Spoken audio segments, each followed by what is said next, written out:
Sorry.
Sit down, please.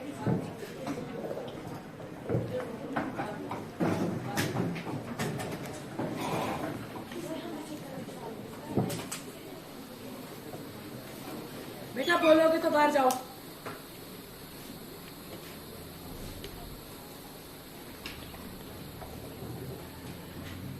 I cordially welcome you all in this parliament. मैं बड़े दुख के साथ इस सदन को सूचित करना चाहती हूँ कि 28 फरवरी 2022 को यूक्रेन और रूस के बीच विश्व महायुद्ध शुरू हुआ था, जिसमें भारत के भी कई नागरिकों की मृत्यु हो गई। इसके अलावा कुछ जानी मानी हस्तियां जैसे हिमाचल प्रदेश के पूर्व मुख्यमंत्री श्री राजा वीरभद्र सिंह जी तथा स्वर कोकिला के नाम से प्रसिद्ध भारत रत्न से सम्मानित स्वर्गीय लता मंगेशकर जी का देहांत हुआ है। मैं सभी माननीय सदस्यों से निवेदन करती हूँ कि आप सभी इनकी दिवंगत आत्माओं की शांति के लिए अपने अपने स्थान पर खड़े हो जाएं तथा 2 मिनट का मौन रखें।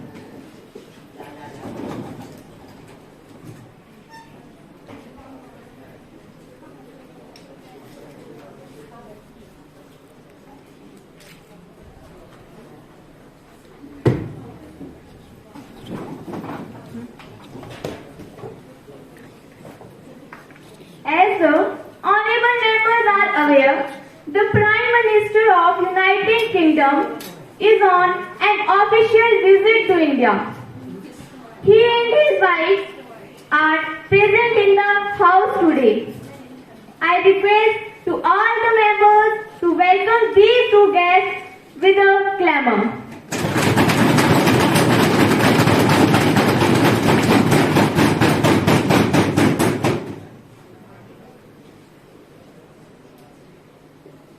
इसके अलावा आज सदन में 2 नए सदस्य निर्वाचित होकर आए हैं।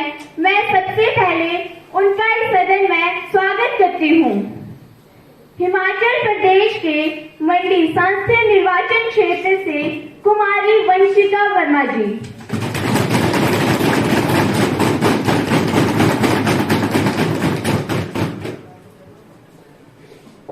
तथा मध्य प्रदेश से राजेंद्र पटेल जी।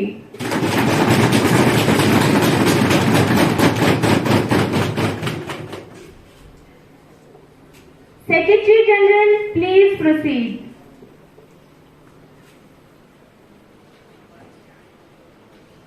मंडी से निर्वाचित सांसद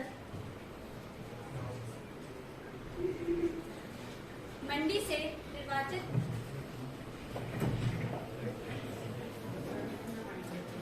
से निर्वाचित सांसद कुमारी वंशिका वर्मा जी कृपया शपथ ग्रहण करें। आप शपथ लेंगी या प्रतिज्ञान करेंगी? आप कौन सी भाषा में शपथ लेना चाहेंगी? मैं वंशिका वर्मा जो लोकसभा में स्थान भरने के लिए अभ्यर्थी के रूप में निर्वाचित हुई हूँ, ईश्वर की शपथ लेती हूँ कि मैं विधि द्वारा स्थापित भारत के संविधान के प्रति सच्ची श्रद्धा व निष्ठा रखूंगी। मैं वंशिका वर्मा भारत की प्रभुता व अखंडता रखूंगी व जिस पद को मैं ग्रहण करने वाली हूँ उसके कर्तव्य का श्रद्धापूर्वक निर्वहन करूंगी।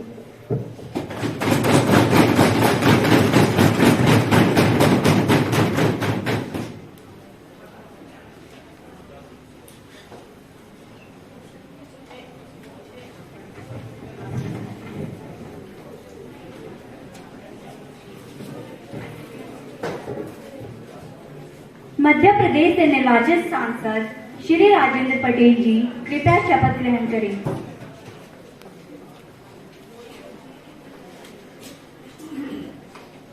आप शपथ लेंगे या प्रतिज्ञान करेंगे? In which language sir?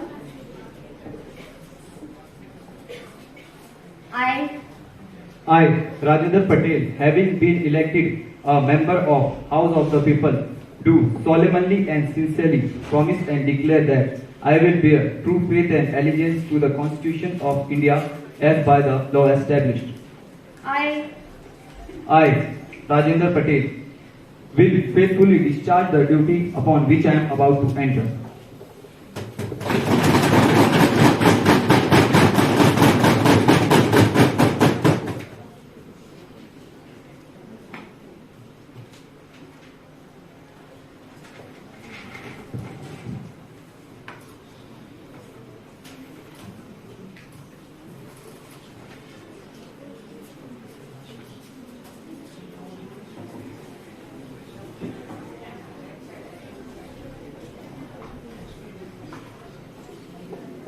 प्रश्नकाल की कार्यवाही आरंभ की जाए।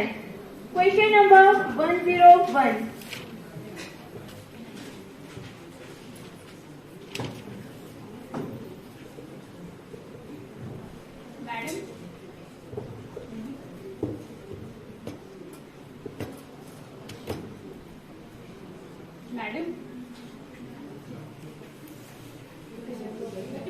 बिना माइक के बोल दो, कोई बात नहीं। Madam, speaking the radical language of the Gujarat, but not the answer of the House. Give us the pinpointed answer about the results of Swachh Bharat Abhiyan. How many states have achieved the target of becoming open defecation free? And how does this Abhiyan differ from the previous Nirmal Bharat Abhiyan started by the UPA government?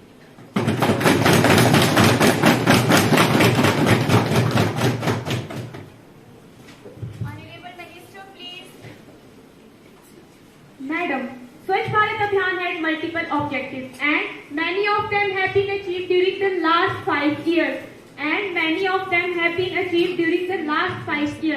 Across rural India, sanitation coverage stands at 93% with over 8.4 crore toilets constructed.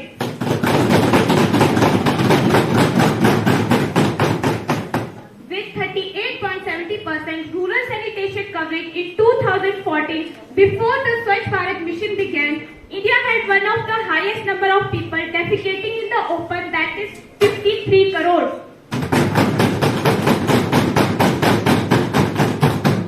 Madam, I want to tell you that now the number of people defecating in the open has come down to 25 crores as per a survey conducted by the Ministry of Drinking Water and Sanitation earlier this year.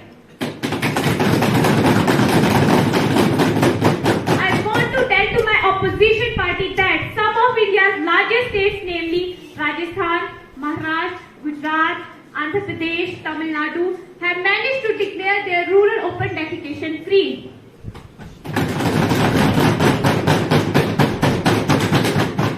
Madam, I will not take you much time and want to tell you that over 4.5 lakh villages and 453 districts have also become ODS and 16 states are presently ODS. Thank you.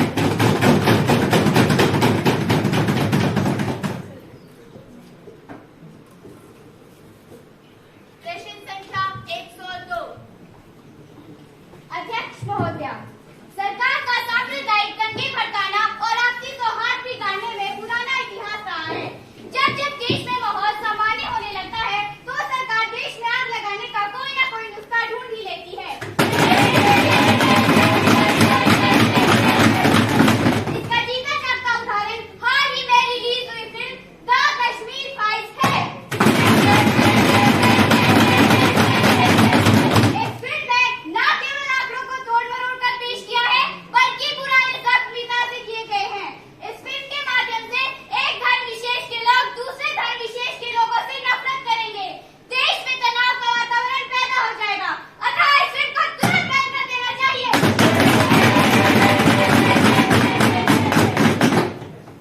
माननीय महोदया मंत्री कृपया इसका उत्तर दें।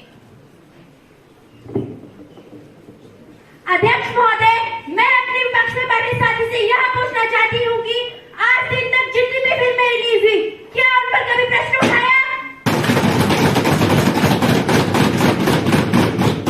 जिन पंडितों के साथ अन्याय हुआ, उन्हें उनके घर से निकाला गया, मारा गया, उन्हें अपने घर बार छोड़ने पर मजबूर किया गया, उनकी बहन बेटियों के साथ तक बलात्कार किया गया, क्या कभी उनका दर्द महसूस नहीं किया गया?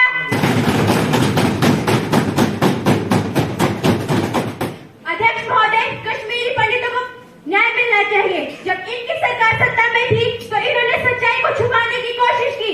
हमारी सरकार सच्चाई को सामने भी लाएगी और दोषियों को दंड देने में भी नहीं हिचकिचाएगी। सच्चाई सबके सामने आनी चाहिए। अध्यक्ष महोदय, जिस समय कश्मीरी पंडितों का पलायन हुआ उस समय हमारी विपक्ष की सरकार सत्ता में थी और आज काफी समय से लेकर केंद्र में हमारी सरकार है। लेकिन पलायन किसकी वजह से और किन परिस्थितियों में, उसकी गुहार हम लगातार लगाते आए हैं। वो तो फिल्म में नहीं दिखता।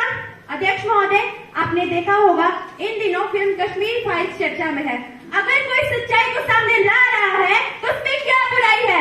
मुझे तो यह समझ नहीं आता कि हमारा विपक्ष उसका विरोध क्यों कर रहा है।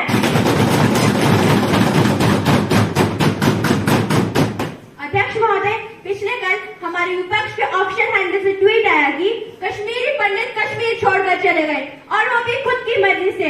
अध्यक्ष महोदय, मैं सच्चाई बोलूं तो उस समय कश्मीर के मुख्यमंत्री कश्मीर छोड़कर विदेश चले गए थे। वे बोल रहे थे कि उन्हें विदेश में जमीन मिल रही है। उस समय नेशनल कांग्रेस भारतीय राष्ट्रीय कांग्रेस की पार्टनर थी और यही ही सच है कि कश्मीर के मुख्यमंत्री कश्मीरी पंडितों को उनके निवास पर छोड़कर चले गए। अध्यक्ष महोदय, 19 जनवरी 1990 देश के लिए काला दिन रहा। उस दिन लगभग 5 लाख से ज्यादा कश्मीरी पंडित कश्मीर छोड़कर देश के अन्य भागों में बस गए। अध्यक्ष महोदय, उस समय कश्मीर में बाप के सामने बेटी का रेप किया गया, भाई के सामने बहन का रेप किया गया और ये लोग कहते हैं कि कुछ नहीं हुआ। अरे शर्म करो, शर्म। अध्यक्ष महोदय, मुझे माफ कीजिएगा पर मैं आपका ध्यान एक और महत्वपूर्ण मुद्दे की ओर लाना चाहती हूँ। क्या यही है हमारे देश की बेटियों का भविष्य? हमेशा देश की बेटियों के साथ बलात्कार क्यों किए जाते हैं?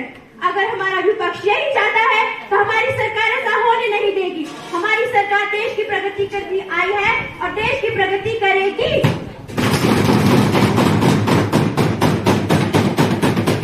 अध्यक्ष महोदय, मैं आपका ज्यादा समय न लेते हुए केवल यह कहना चाहती हूँ कि हमारी सरकार सच्चाई को सामने भी लाएगी और मैं विवेक जी और उनकी टीम का धन्यवाद करती हूँ जिन्होंने ये फिल्म बनाई। धन्यवाद।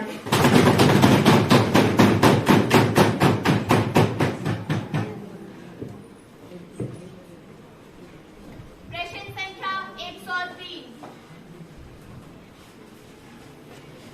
माननीय महोदय, मैं आपके माध्यम से पक्ष से यह पूछना चाहती हूँ कि सरकार ने अपने आप को खूब प्रचारित करते हुए स्मार्ट सिटी योजना की खूब चर्चा की थी, लेकिन आज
चाहती हूँ कि आपके समय में ये 2G, 3G, जीजाजी पता नहीं कहाँ तक पहुँच रहा था। अध्यक्ष महोदय, मैं अपने विपक्ष को बताना चाहती हूँ कि पहले वर्ष प्रत्येक 90 स्मार्ट सिटी को 200 करोड़ रुपए दिए गए। मिशन की शुरुआत से लेकर अब तक 9,939 करोड़ रुपए भारत सरकार द्वारा प्रदान कराए गए हैं।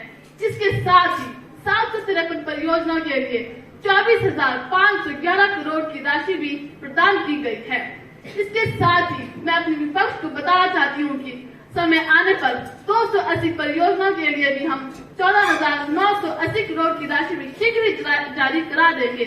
माननीय महोदय, मैं आपका ज्यादा समय न लेती हुई अपनी वाणी को विराम देती हूँ। धन्यवाद।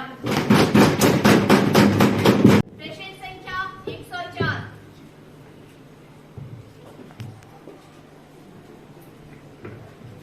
अध्यक्ष महोदय, भारत में चुनाव ईवीएम से करवाए जाते हैं, जबकि किसी भी विकसित देश में ईवीएम का प्रयोग नहीं किया जाता। सब बैलेट पेपर यूज करते हैं। इस बार हमारे पास भी ऐसी सूचनाएं हैं कि EVM every vote to Modi बन गई है। देश की जनता का भरोसा डगमगा चुका है। क्या सरकार बैलेट पेपर से चुनाव करवाने पर विचार करेगी?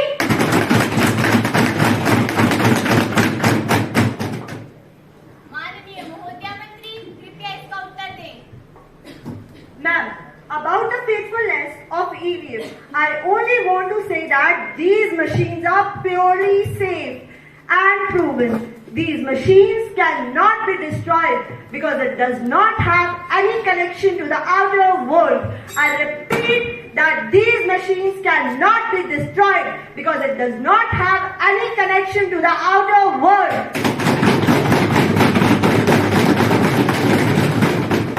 Ma'am, GPS system can also be connected in this machine. This machine have one-time use programmable chip present. These machines are manufactured under the ECIL, Electronic Corporation of India Limited, and BEL, Bharat Electronics Limited. Ma'am, if anyone tries to change the program of the machine, then the machine starts vibrating and stops working after some time. From the manufacturing to delivering it to any state, it is under the protection. The security agents of that state are present in the security of that machine. These machines are kept safe and sealed. I repeat that these machines are kept safe and sealed. The seals are broken in the presence of all the political parties, and after the elections, when the machines are sent back, it is also in the presence of all the political parties. On the last stage, when the machines are sent to the voting center, it is also in the presence of all the political parties. All the political parties know that which machine is going to the voting center. I repeat that the opposition also know that which machine is going to the voting center. I only want to ask my opposition that are they trying to take our country to the time of booth capturing?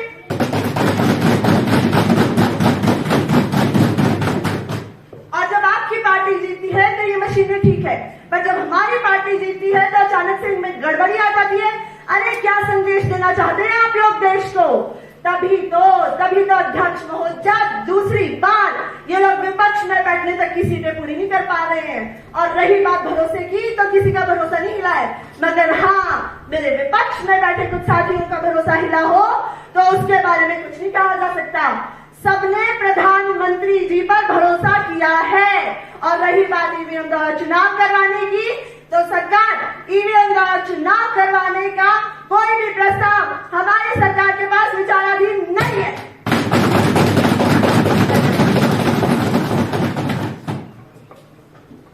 प्रश्न संख्या 105। माननीय अध्यक्ष महोदय, मैं अपने संसदीय क्षेत्र शिमला, हिमाचल प्रदेश के जिला सिरमौर के गिरिपार क्षेत्र की दशकों पुरानी मांग को आपके समक्ष रखना चाहता हूँ। गिरिपार क्षेत्र के हाटी कबीले के जनजाति के लोग इस क्षेत्र को जनजाति का दर्जा देने की मांग कई दशकों से कर रहे हैं, मगर उनके साथ हमेशा छलाव ही होता आ रहा है। माननीय अध्यक्ष महोदय, जब चुनाव नजदीक आते हैं तो इस मुद्दे को उठाया जाता है और चुनाव के खत्म हो जाने के बाद इस मुद्दे को ठंडे बस्ते में डाल दिया जाता है।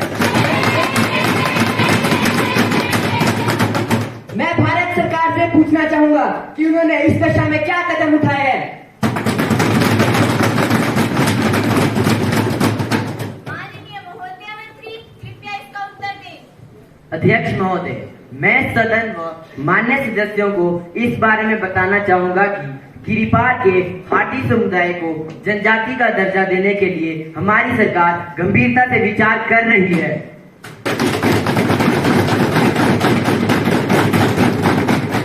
लगभग 3 लाख लोगों की दशकों पुरानी मांग शीघ्र ही पूरी होने वाली है और गिरिपार के हाटी समुदाय को, जिसमें 154 ग्राम पंचायतें आती है, इसके साथ लगते उत्तरांचल राज्य के बाबर जोसार जनजाति के तर्ज पर हाटी समुदाय को भी जनजाति का तोहफा हमारी सरकार देने जा रही है।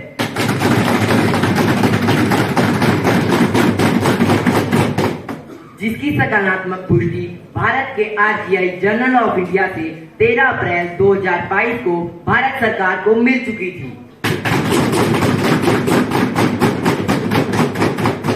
बाबर जोसार को वर्ष 1967 में भारत सरकार ने ट्राइबल स्टेटस प्रदान किया था, जो कि तत्कालीन गिरिपार का ही क्षेत्र है, जो कि अभी तक अपना हक प्राप्त करने के लिए शांतिपूर्ण तरीके से संघर्षशील है। धन्यवाद।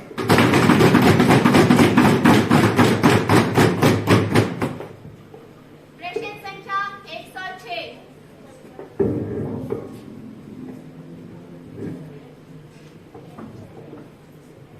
अध्यक्ष महोदय, मैं आपके माध्यम से इस सरकार का ध्यान एक अहम मुद्दे की ओर आकर्षित करना चाहती हूँ। जब एक सरकारी कर्मचारी सेवानिवृत्त हो जाता है तो उसका जीवन सम्मानजनक तरीके से बीते। इसका एकमात्र सहारा ओपीएस यानी पुरानी पेंशन योजना है। सरकारी कर्मचारी के बुढ़ापे के एकमात्र सहारे को भी सरकार ने छीन लिया है।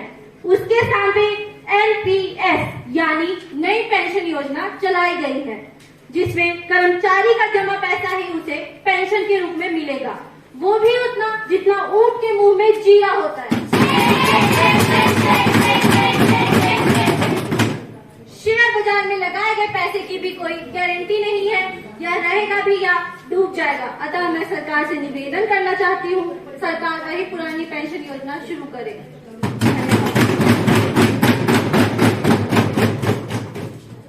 माननीय महोदय मंत्री, कृपया इसका उत्तर दें। अध्यक्ष महोदया, विपक्ष के मेरे सहयोगी ने कर्मचारियों के हित का बड़ा ही वाजिब प्रश्न पूछा है। मैं विपक्ष को तथा देश के समस्त कर्मचारियों को अपनी सरकार की ओर से आश्वस्त करना चाहती हूँ कि यह मुद्दा हमारे ध्यान में है तथा हमारी सरकार इस पर गंभीरता से विचार कर रही है। शीघ्र इस पर कोई ठोस निर्णय लिया जाएगा।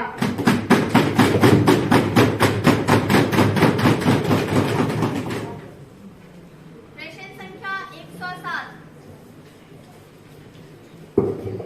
अध्यक्ष महोदया, कोविड-19 महामारी ने बीते 2 वर्षों में पूरे विश्व में हाहाकार मचाया था। अधिकांश देशों ने इसकी गंभीरता को समझते हुए समय रहते उचित कदम उठाए और इसको नियंत्रित किया, लेकिन बड़ी बड़ी ढींगी आंकने वाली इस निकम्मी सरकार की उपलब्धि आपको मैं गिनवाती हूँ। जब दूसरे देश अपने नागरिकों से लॉकडाउन का सख्ती से पालन करवा रहे थे तो ये लोग रेलिया के बारे में व्यस्त थे। परिणाम स्वरूप यह महामारी बेकाबू हो गई। दूसरे देशों की सरकारों ने इस महामारी से निपटने के इंतजाम कर लिए थे, परंतु इस सरकार ने न पर्याप्त बेड की व्यवस्था की, न ही ऑक्सीजन सिलेंडर की, जिससे लाखों लोग मौत के मुंह में समा गए।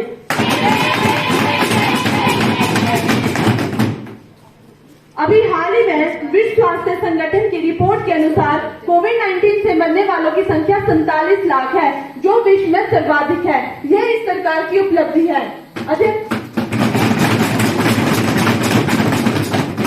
अध्यक्ष महोदया, यही नहीं, इस सरकार ने कोविड-19 की आड़ में आकर कई लोगों को बेरोजगार बनाया, बल्कि कर्मचारियों के वेतन में भी कोई वृद्धि नहीं की, महंगाई चरम सीमा पर पहुंचाई। स्कूल बंद होने के कारण बच्चे पढ़ाई में पिछड़ गए। ये इस सरकार की सबसे बड़ी उपलब्धि है। अध्यक्ष महोदया, आपने मुझे बोलने का समय दिया, इसके लिए मैं आपका धन्यवाद करती हूँ।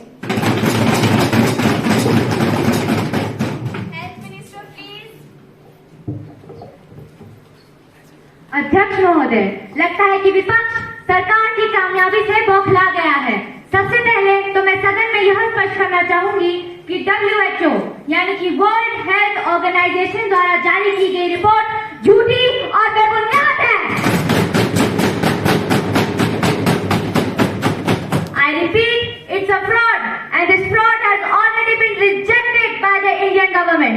I would also like to tell everyone sitting here that the total number of people who died due to COVID-19 are not 47 lakhs. I repeat to my opposition that they are not 47 lakhs, but are estimated to be 5,66,670 only. I would also like to add the fact that the total number of confirmed cases in India were 4,39,06,070. Out of those figures, मैं आपसे ये कहना चाहती हूँ कि आपके द्वारा बताए गए आंकड़े बिल्कुल झूठे हैं। सरकार आंकड़ों को छुपाने की कोशिश कर रही है।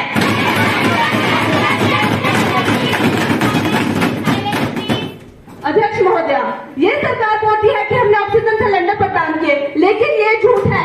ऑक्सीजन सिलेंडर की कमी होने के कारण कई लोगों की मौत हो गई। क्या ये सरकार नहीं जानती थी कि देश में ऑक्सीजन सिलेंडर की कमी हो सकती है? कोरोना में इस सरकार की सबसे बड़ी उपलब्धि है बिलखते लोग, तड़पते मरीज, जल्दी चिताएं और लाशों के ढेर।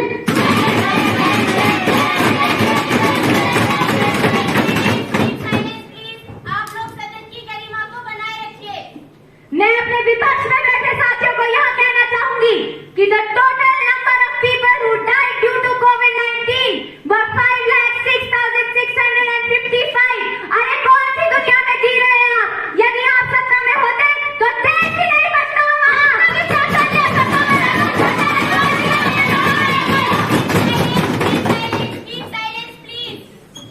I would also like to tell everyone that Bharat जनसंख्या की दृष्टि से दुनिया का दूसरा सबसे बड़ा देश है। दुनिया का दूसरा सबसे बड़ा देश है और इतनी जनसंख्या होने के बावजूद भी भारत सरकार ने जिस मुस्तैदी से काम किया है उसकी प्रशंसा तो पूरी दुनिया में की जा रही है। ऐसा ये तो बीमारी को समय में काबू क्यों नहीं किया गया?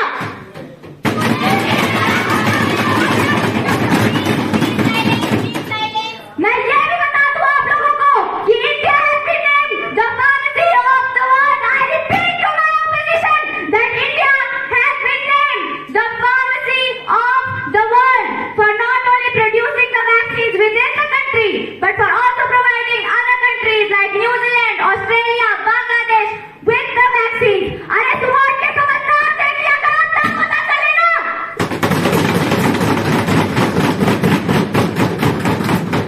मैं यह भी कहना चाहूंगी कि these vaccines are provided free of cost. I repeat that ये vaccines बिल्कुल निःशुल्क लगाई जा रही है, with thousands of vaccine centers being set up and organizations being held so that the people get the vaccine into their notice and get the vaccine as soon as possible. सभापति महोदय, आपने मुझे बोलने का मौका दिया, इसलिए धन्यवाद। प्रश्नकाल की कार्यवाही समाप्त की जाए। चर्चा आरंभ। सभापति महोदया, मैं सिर्फ इतना कहना चाहूंगी क्योंकि यहाँ बोलने नहीं दिया जाता है। यहाँ कोई बात जनता से करने लगो तो समय पूरा हो जाता है। गुणगान करो तो समय है, बोले जाओ बस बोले जाओ। बल्कि नाटक आगे मैंने गए जमातों के पकड़ के झंडा नहीं खत्म, नारे का पास न बजेगी बांसुरी। सभापति महोदया, मैं सिर्फ इतना कहना चाहूंगी क्योंकि समय इतना ही है मेरे पास। अगर आप कुछ नहीं कर सकते, कुछ भी नहीं कर सकते, कुछ नहीं है आपके पास, कंगाल आप सब लोग, तो उस गरीब के बच्चे के जुनून को जगा दीजिए, मोटिवेशनल क्लास शुरू कर दीजिए।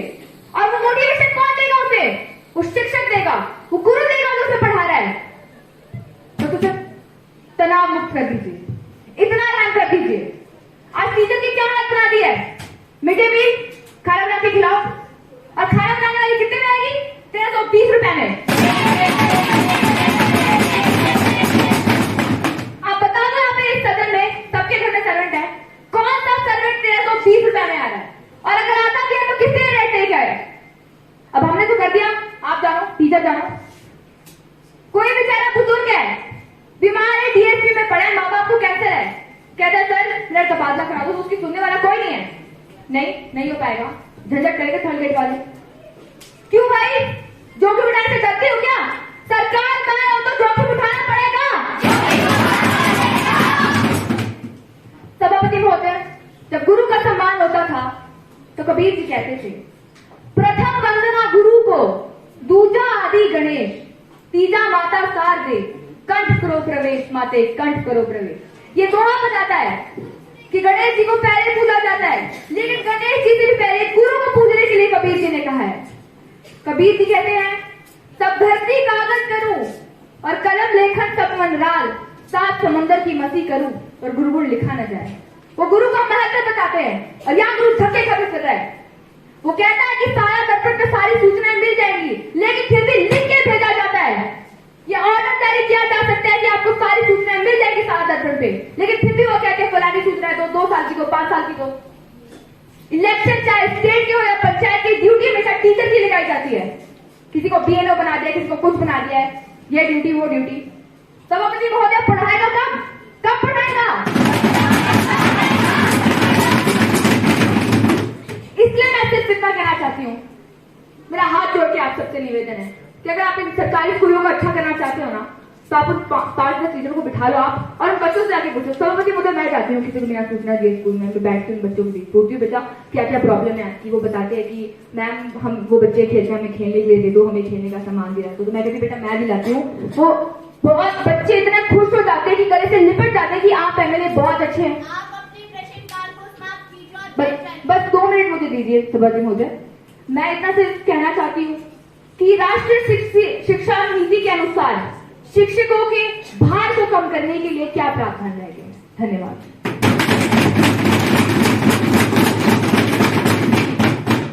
Development of a society and for achieving full human potential, the whole world is passing through a rapid change in the knowledge landscape. On 29 July 2020, the National Educational Policy was announced by HRD Minister. Madam, I repeat that on 29 July 2020, the National Educational Policy was announced by HRD Minister.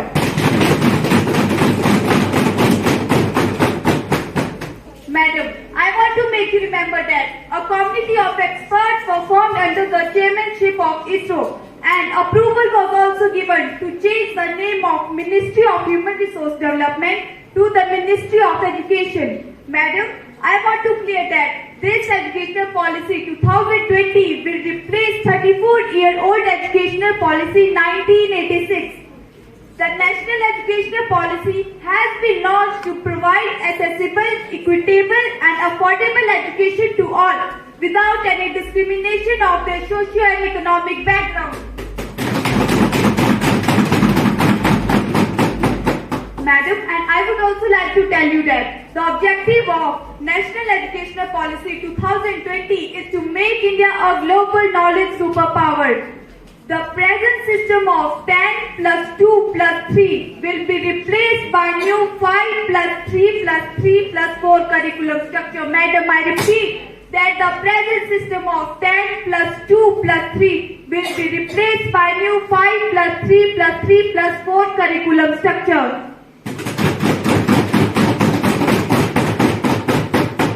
और राष्ट्रीय शिक्षा नीति के अनुसार अब शिक्षकों को सभी अन्य कार्यों से मुक्त कर दिया गया है। Madam, I repeat that now teachers are free from all other curriculum activities.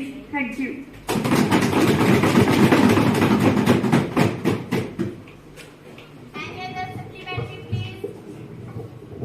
अध्यक्ष महोदय, मैं आपकी अनुमति से सरकार से जनता के हितार्थ कुछ पूछना चाहती हूँ।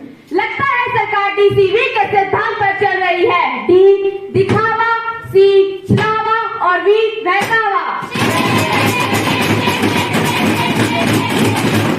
दिखावा तो ऐसा किया जा रहा है मानो इससे बड़ी जनहितकारी सरकार ना आई, ना है और ना ही आएगी। लेकिन सच्चाई ये है कि यह सरकार जनता को ठगने और छलने के सिवाय कुछ नहीं कर रही। जहां एक और मुफ्त का गलापा जा रहा है, वहीं दूसरी ओर महंगाई आसमान छू रही है।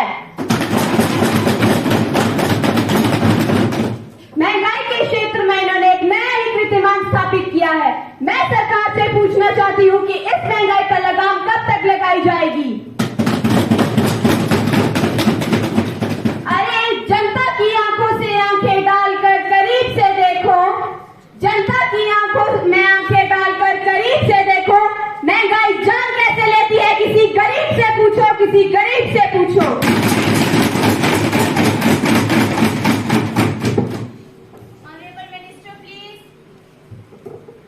Madam, opposition is talking about DNS again and again. Have they forgotten when they were in the government how public suffered from the DNS?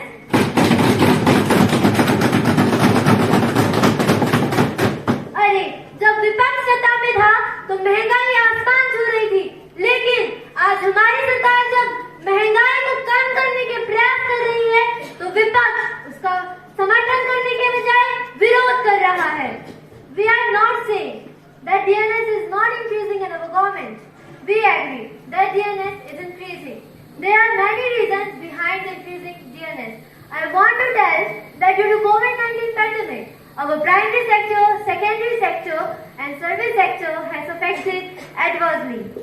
I want to tell my friends sitting in the opposition that if Nehru could blame war in Korea for the result in hiking prices in the 1950s, when India was not as well connected to the world as now, then why would the Russia-Ukraine war not impact India today?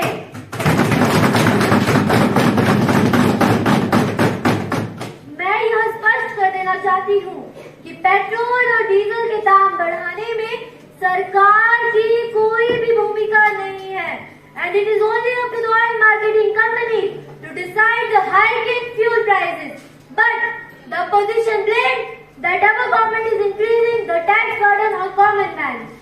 But I want to tell the opposition that it was Indira Gandhi in the 1970s who has increased the marginal income tax rate up to 93.5%.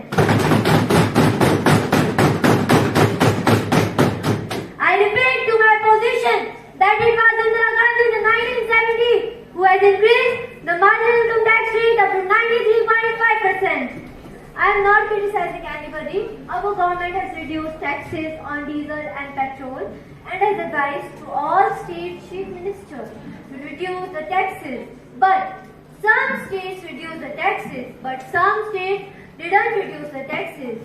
I only want to tell that it is not only the responsibility of the central government to reduce the taxes, but it is also the responsibility of the state government to reduce the taxes.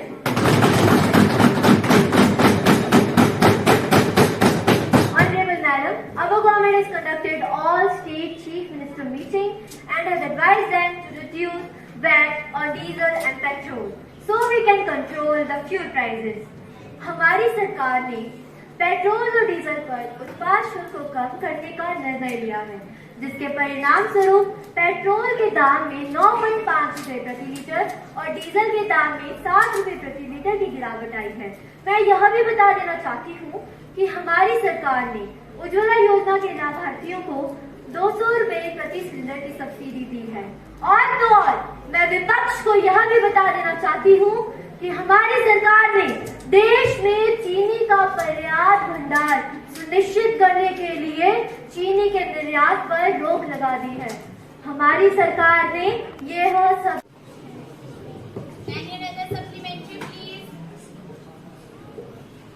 अध्यक्ष महोदय, हमारी सरकार न केवल जनता के सुख दुख का ख्याल रखती है, परंतु जनता द्वारा चुने गए प्रतिनिधियों की समस्याओं के समाधान के लिए भी वचनबद्ध है।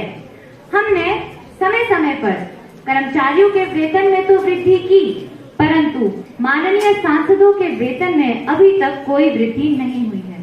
यदि मेरे विपक्ष में बैठे साथियों को कोई आपत्ति ना हो तो मैं सांसदों की वेतन वृद्धि का प्रस्ताव रखना चाहूंगी।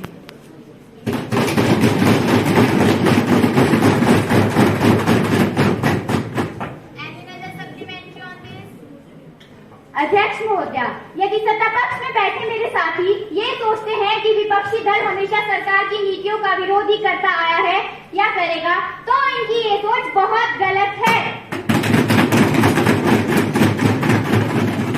हम सरकार की केवल जन विरोधी नीतियों का विरोध करते हैं। सरकार की अच्छी और सच्ची नीतियों का हमने हमेशा समर्थन किया है और आगे भी करेंगे। सत्ता पक्ष में बैठे मेरे साथी ने सांसदों की वेतन वृद्धि का जो प्रस्ताव रखा है, हम उसका समर्थन करते हैं।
विश्वास प्रस्ताव लाना चाहता हूँ।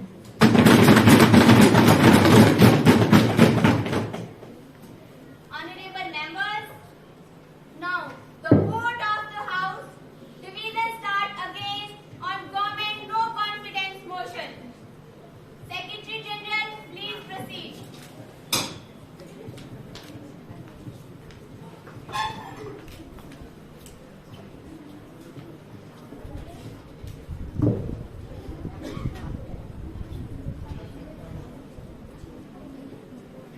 माननीय सदस्यगण, आपके सामने 3 बटन हैं, एक नीला, एक हरा और एक लाल। सबसे पहले स्टार्ट बटन दबाकर मशीन को एक्टिवेट करें। उसके बाद हाँ के लिए हरा बटन दबाएं और नहीं के लिए लाल बटन दबाएं। Please start voting.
माननीय अध्यक्ष महोदया, यह निकम्मी और निठल्ली सरकार जीएमयू का सहारा लेती है।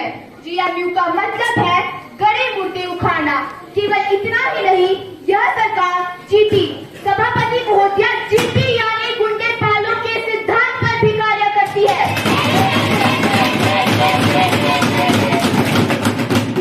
सभापति महोदया, मैं आपको बताना चाहूंगी कि हमारा देश, अध्यक्ष महोदया, ये भारत देश आज विश्व के अन्य देशों के मुताबिक इतना पीछे रह चुका है कि जब विश्व के अन्य देश दिन दुगनी एवं रात चौगुनी तरक्की कर रहे हैं, तो देश की ये लापरवाह सरकार देश को केवल और केवल मंदिर एवं मस्जिद के मामलों में ही उलझाए रखना चाहती है। अध्यक्ष महोदया, मैं आपको गिनवा दूं कि पहले बाबरी मस्जिद, अब ज्ञानवापी मस्जिद और उसके बाद ताजमहल। क्या सत्ता पक्ष में बैठा कोई भी एक सदस्य मुझे बता सकता है कि आज इस देश में क्या हो रहा है?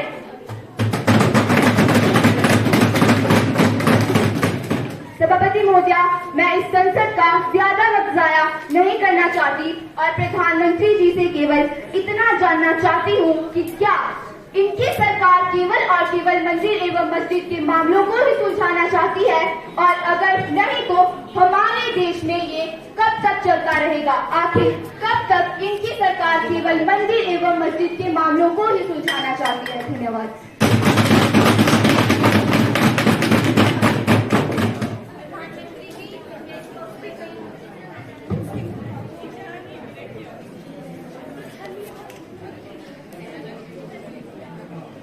माननीय अध्यक्ष महोदया, जहां एक और हमारी सरकार सबका साथ, सबका विकास और सबके विश्वास के सिद्धांत पर चलती है, वहीं दूसरी ओर विपक्ष परिवार का साथ, परिवार का विकास और अंत में अपने नाश के सिद्धांत पर चला है। मैं विपक्ष से पूछना चाहूंगा कि यदि किसी व्यक्ति के साथ अन्याय हो रहा हो तो उसे न्याय मिलना चाहिए कि नहीं? यदि कोई विदेशी आक्रांता हमारे मंदिरों को ध्वस्त करे तो उन मंदिरों का पुनः निर्माण होना चाहिए कि नहीं होना चाहिए? यदि कोई व्यक्ति बलपूर्वक आपके घर या जमीन पर कब्जा करे तो उस घर या जमीन को कब्जा मुक्त करना चाहिए कि नहीं करना चाहिए? आग लगाना आसान है जो विपक्ष कर रहा है, आग बुझाना कठिन है जो हमारी सरकार कर रही है। अध्यक्ष महोदया, मंदिर मस्जिद का विवाद तो तभी से है जब से मुगल आक्रमणकारियों ने हमारे मंदिर ढहाने शुरू किए और उन मंदिरों के स्थान पर अपनी मस्जिदें बनवाई। हम विवाद नहीं समाधान चाहते हैं और वो भी संविधान के दायरे में रहकर। पहले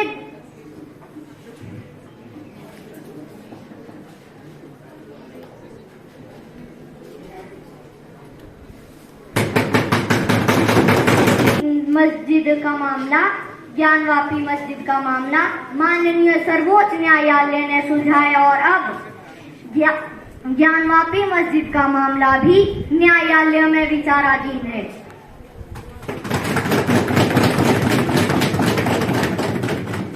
अंत में मैं आपके समक्ष प्रसून दास की कुछ पंक्तियां आपके समक्ष प्रस्तुत करना चाहूंगा। सौगंध मुझे इस मिट्टी की, सौगंध मुझे इस मिट्टी की, मैं देश नहीं रुकने दूंगा, मैं देश नहीं मिटने दूंगा, मैं देश नहीं झुकने दूंगा। सौगंध मुझे इस मिट्टी की, मैं देश नहीं रुकने दूंगा, मैं देश नहीं मिटने दूंगा, मैं देश नहीं झुकने दूंगा। मेरा वचन है भारत माँ को, तेरा शीश नहीं झुकने दूंगा।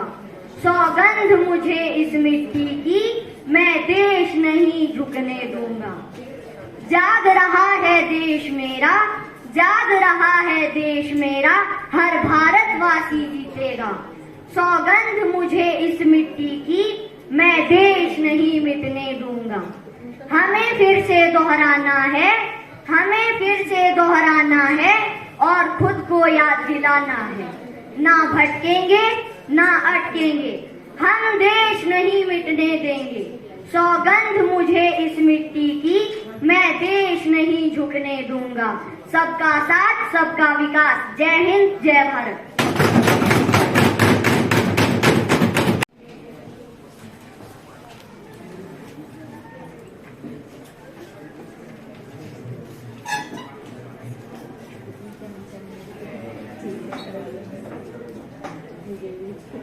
आज इस सदन का आखिरी दिन था। आप सभी ने सदन को चलाने में जो सहयोग दिया है, मैं उसके लिए आप सभी का धन्यवाद करती हूँ।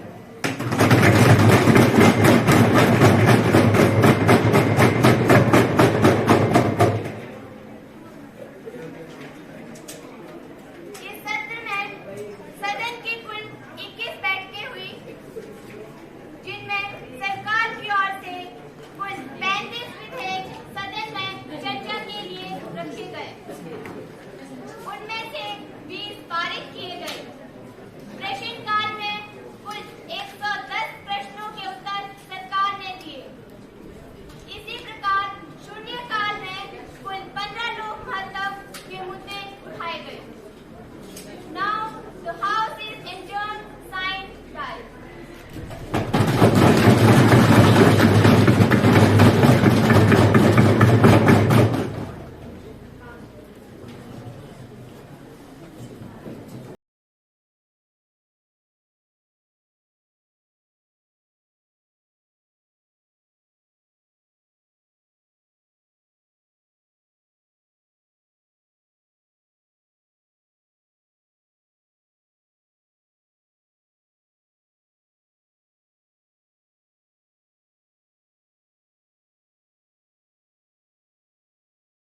रूप से